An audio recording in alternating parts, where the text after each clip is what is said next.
So now this lecture will be on biochemistry of muscle contraction. So all of you would agree with me that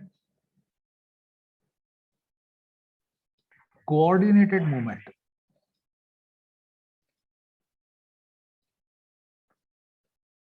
movement is central to life.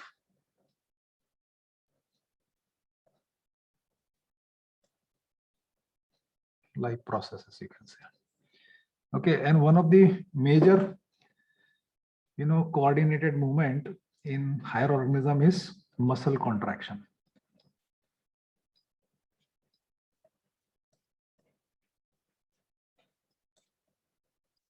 We can sit, we can stand up, we can walk, we can run, we can watch, we can do different kind of work because of the contraction of the muscles, right? So muscle contraction in higher organism is one of the, what you can say, best understood coordinated movement. And you can imagine that without muscle contraction, you will not be able to do anything, right? And therefore I said it is central to life processes, right? So contracting muscles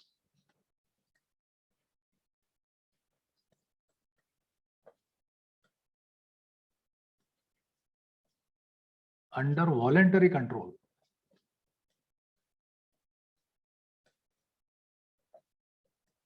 under your own control, unless you want, they will not contract. So therefore those muscles we called as muscles under voluntary control. In higher organism, in human, they have what is called a striated appearance.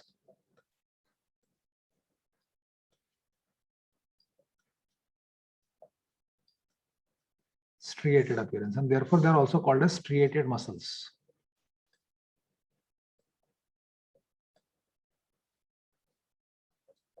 Striated muscles. Okay, so we'll first understand the structural component of these striated muscles. So striated muscles, they are made up of, they are muscle cells.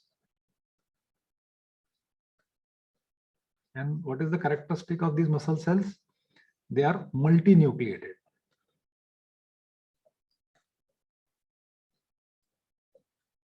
Multinucleated means having more than one nucleus, and they are bound by an electrically excitable plasma membrane.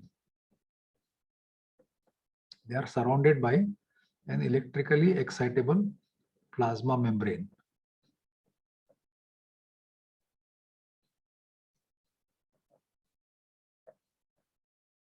Electrically excitable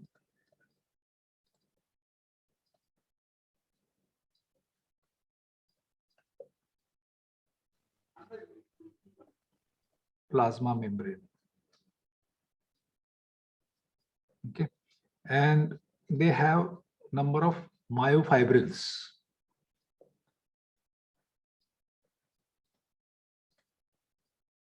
Myofibrils, these are filamentous structure about 1 micrometer in diameter, and they're suspended in the cytoplasm of the muscle cells. All right, the functional unit of muscle cell is called as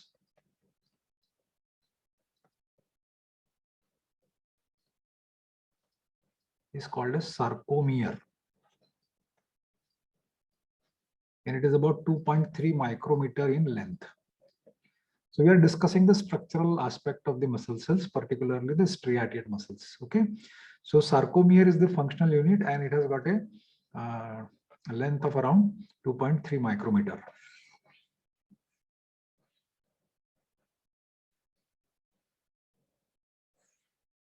All right, so these muscle cells, if you see the details under electron microscope, what do you see? They are made up of, there are presence of two types of muscle proteins, two types of filaments.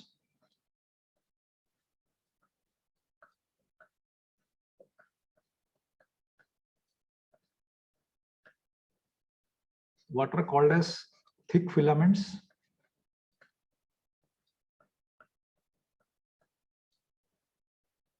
and the other one is thin filament.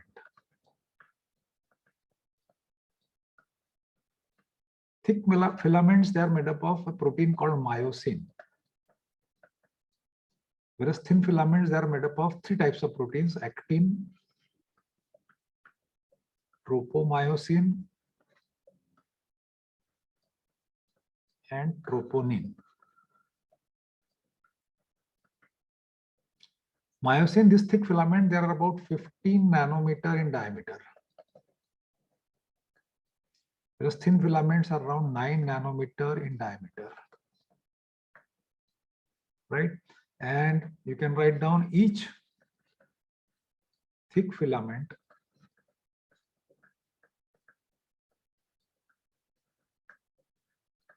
is surrounded by 6 thin filaments.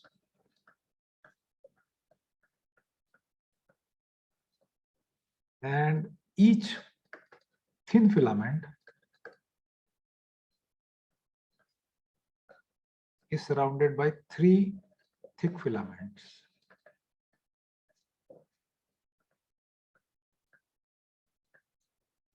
Right? And these filaments, these two types of filaments are basically overlapping. They overlap each other. So let me draw a picture for you so that you can understand it.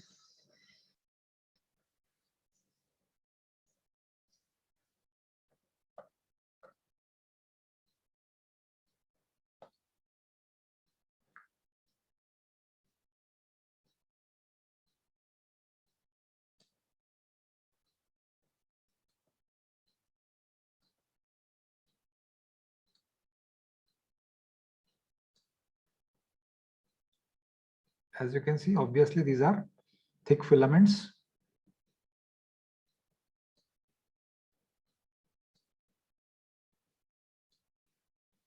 And then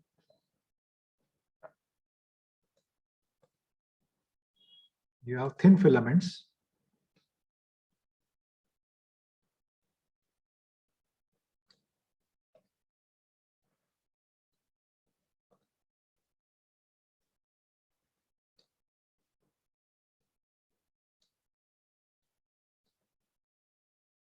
So these are thin filaments. The one in blue.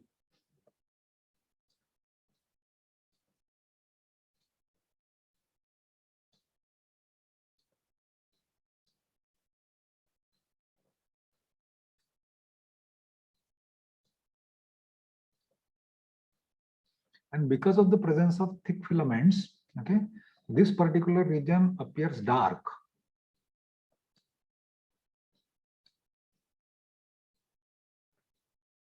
Okay, rather this one.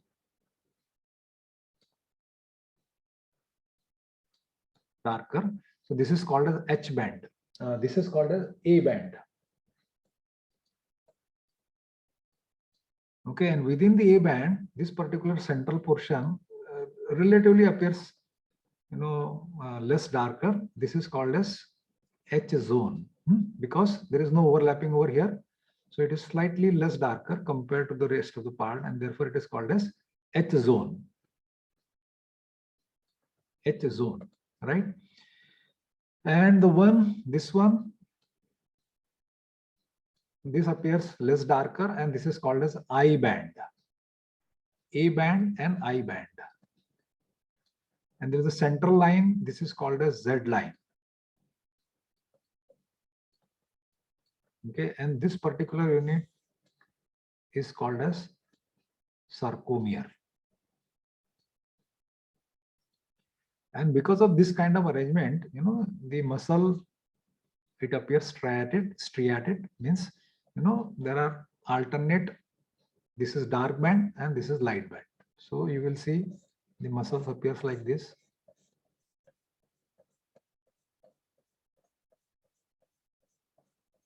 So in the muscle cells, you will find that you have or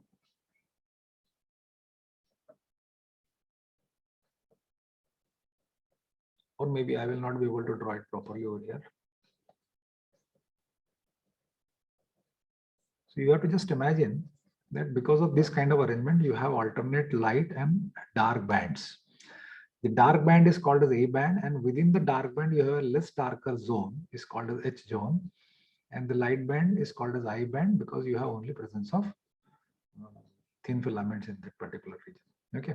So during muscle contraction, what happens? During muscle contraction, the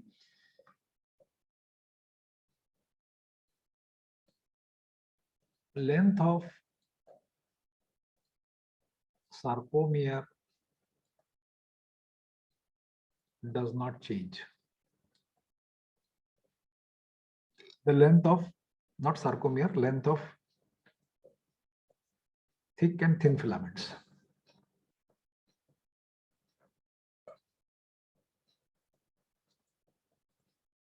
Thick and thin filaments doesn't change. Rather, it is the length of sarcomere that decreases.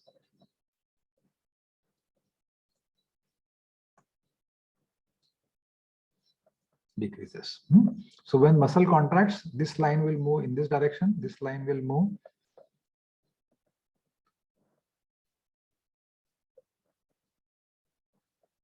in this direction. Okay, so what is going to happen? This overlapping, which is only partial right now, this overlapping will increase. Okay, this overlapping will increase. It is like this initially, you see.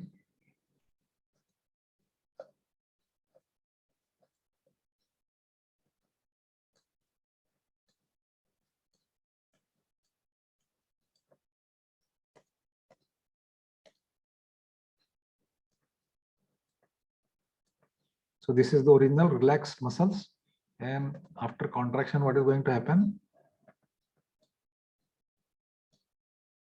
The length of the thick and thin filament doesn't change, but you will find that the length of the sarcomere has decreased.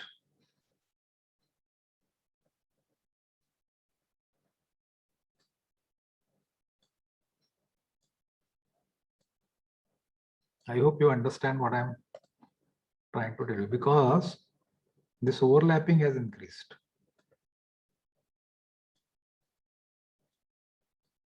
So this is a contracted muscle and this is a relaxed muscle. Okay, so length of sarcomere has decreased. The length of thick and thin filament remains unchanged. Overlapping between the two, that increases. So as a result of that, the muscle gets contracted. So these are the broad structural features of the muscle cells.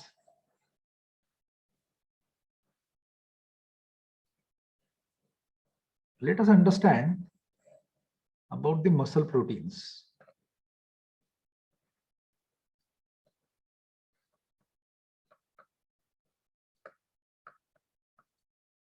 The major muscle protein is called as myosin.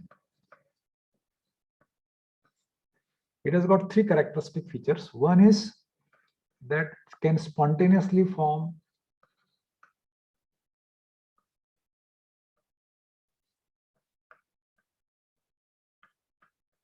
filaments in solution. It's a filamentous protein. Second characteristic feature is it is an ATPase. It has got an ATPase activity. That means it can hydrolyze ATP, and that energy liberated is utilized for powering the contraction of the muscles. The third is it can interacts with the polymeric form.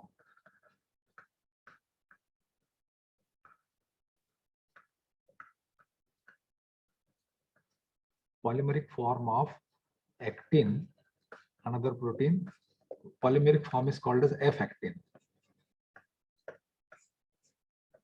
Okay, it is also called as a mechanoenzyme.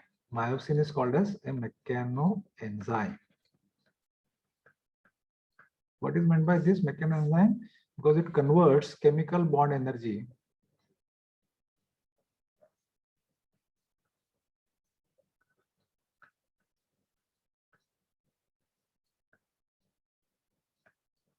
into mechanical energy.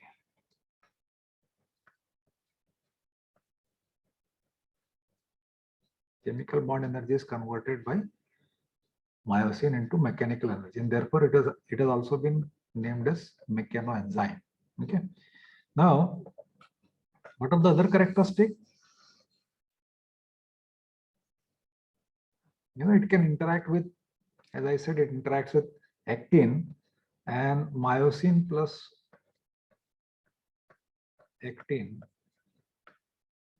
they form a complex called ectomyosin. When actin and myosin, they are mixed in solution, they form a called ectomyosin, and there is a large increase in the viscosity. Viscosity of the solution becomes quite dense. There is an increase in the viscosity of the solution. But as soon as you add ATP, the viscosity goes down. That means actin and myosin, they separate, they dissociate from each other. Okay, so the characteristic feature is that it can form a complex with actin called ectomyosin, right? It is a large protein. Okay, molecular mass is around 520 kilodalton. 520 kilodalton. It is made up of two types of chains. There are heavy chains. There are two of them, and each is around 220 kilodalton. And there are light chains.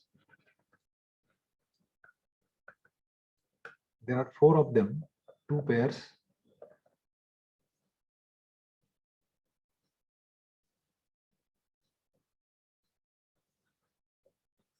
Each is around 20 kilodalton. Right? Now, if you talk of structure, structurally it is made up of double-headed globular region. Double-headed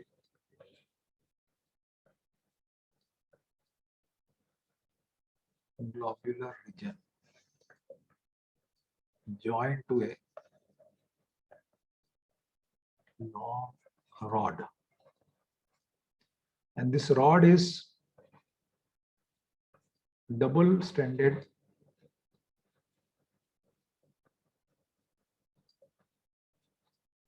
alpha helical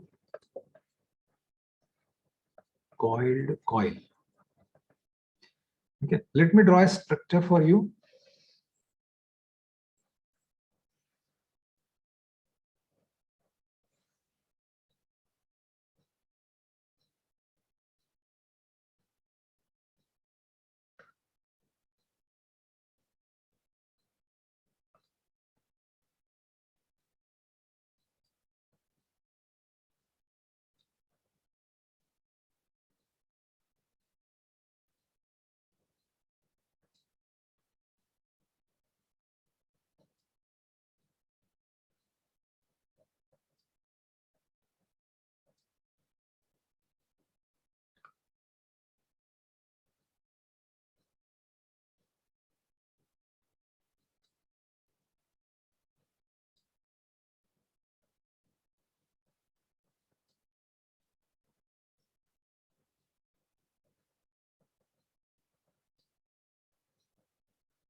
These are the C terminus of the protein.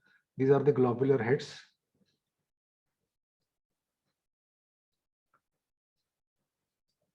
And this is the double-stranded alpha helical coiled coil comprising the rod-like structure. This rod has the length of around 170 nanometer and diameter is around 2 nanometer. Right? And the two pairs of light chains, they are bound here. One pair is this, and the other pair is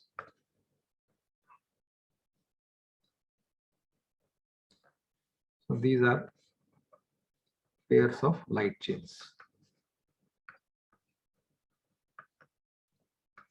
Right? So if you digest it proteolytically, okay, using trypsin. So if I draw a simple diagram for you, let's say this is the structure of myosin. This is N terminus and this is C terminus. And if you subject it to proteolysis in presence of trypsin, you get two distinct fragments.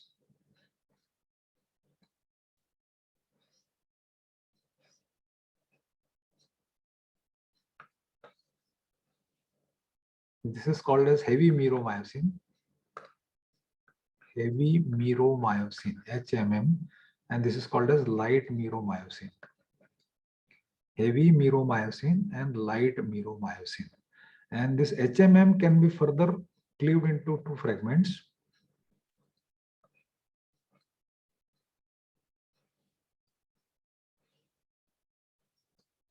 This is called as S1 and this is called as fragment S2, right? Now this light meromyosin, it can form filamentous structure, but it doesn't have ATPase activity, but no ATPase activity. Whereas HMM, it cannot form filamentous structure,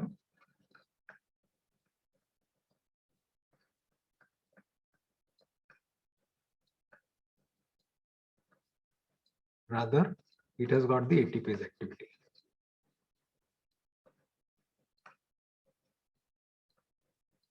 ATPase activity is located particularly in the S1 region. ATPase activity, actin binding site, and the light chain binding site.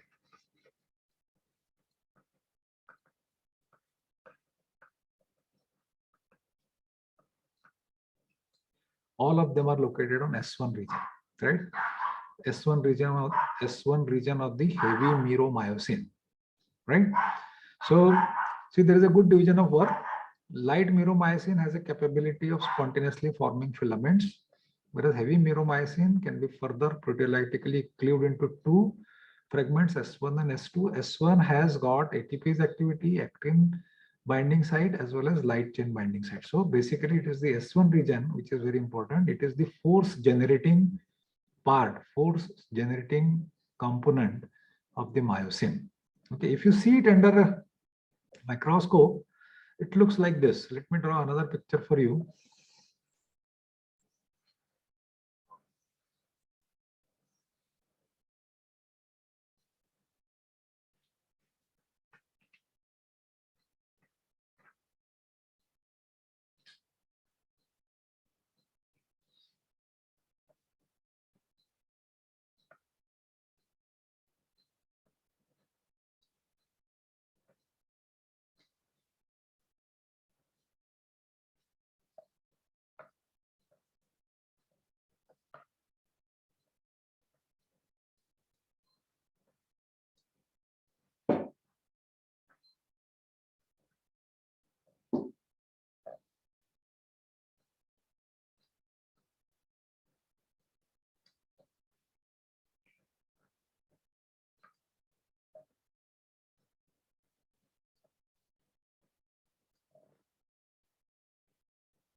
This is the C terminus.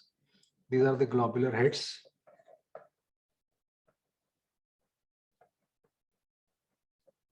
This is the S1 fragment. And these are hinges. The S1 is joined to S2 by a hinge. And this hole is heavy meromyosin. This is another hinge. The heavy meromyosin is joined to light meromyosin by another hinge. This is light meromyosin. This is the C terminus. So under microscope, it looks like this. The myosin will look like this. This is the structure of myosin. There are two hinges. One hinge joins light meromyosin to heavy meromyosin, and the another hinge joins the S2 with the S1 component of the heavy meromyosin. These are the globular heads. Please remember the actin binding, the ATPase activity, as well as the light chain binding sites are all located here in the S1 component. Actin binding,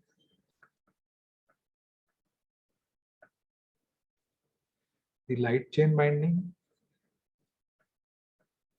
sites are located here, and the ATPase activity. They are all located in this particular component, right? So this is all about the structure of the myosin, the component of the thick filament. So what are the other proteins present in the muscle cells? The other proteins which are present in the muscle cells is actin. This is the protein which is present in thin filament. Thin filaments are made up of, major component of thin filament is actin. Okay, in a low ionic strength solution, this actin is globular.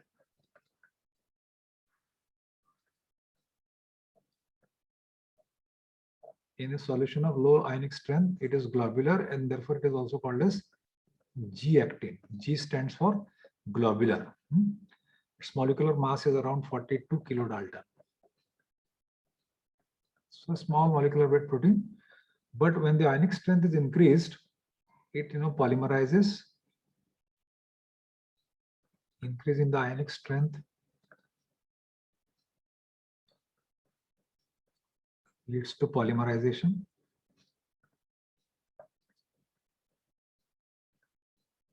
Okay, and from globular, it becomes filamentous protein.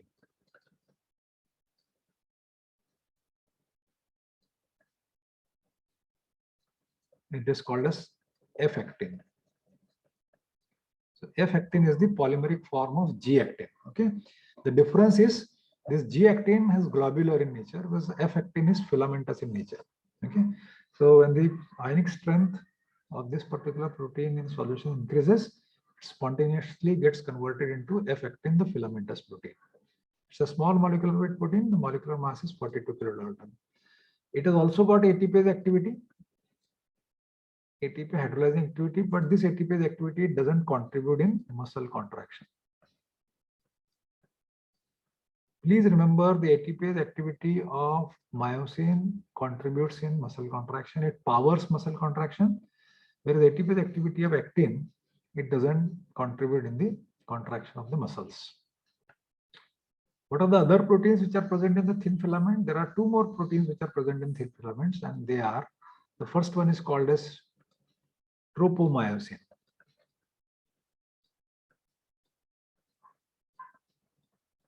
Tropomyosin. Okay, it is also present in thin filaments. It is a filamentous protein.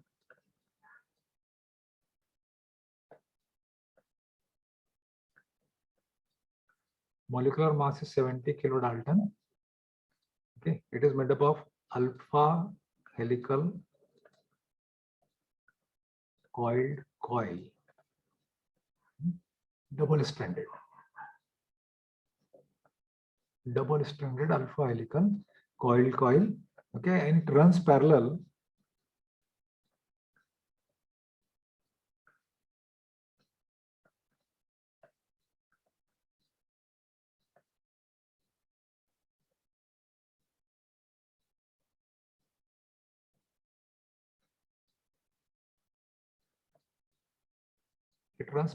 to the filament of actin. Along the same axis, it will be running parallel to the filament of the actin, right? So it's a double-stranded alpha helical coiled coil, filamentous protein, molecular mass is 70 kilodalton. The third component of the thin filament is called troponin.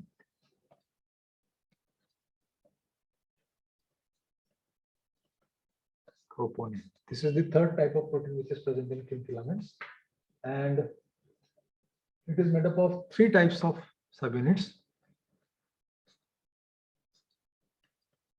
TNC, TNI, and TNT. TNC binds to calcium ions. It is a calcium sensory protein.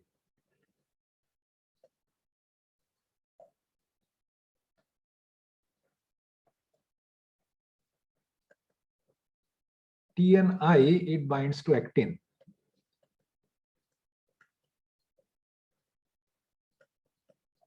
And TNT, it binds to tropomyosin. If you're interested in knowing the molecular mass, if you want to know, you can write down. They are 18, 24, 18 kilodalton, 24 kilodalton, and 37 kilodalton. Right? And this troponin, it recurs, it is present on the tropomyosin.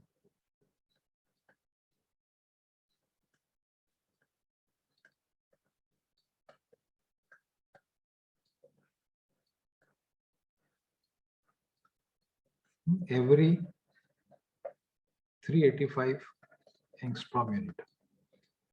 Along the length of the tropomyosin, every 385 angstrom units, you will find there is a troponin complex. Troponin complex, with the help of TNT, it will be binding to tropomyosin.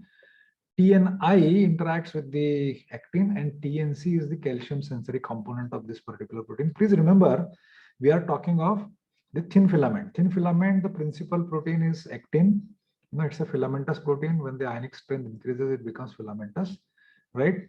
And running parallel to the filament of actin, in the thin filament, you have filaments of tropomyosin, right? Running parallel to the filament of actin on thin filament, you have filaments of tropomyosin. It is also a filamentous protein. Molecular mass is 70 kilodalton.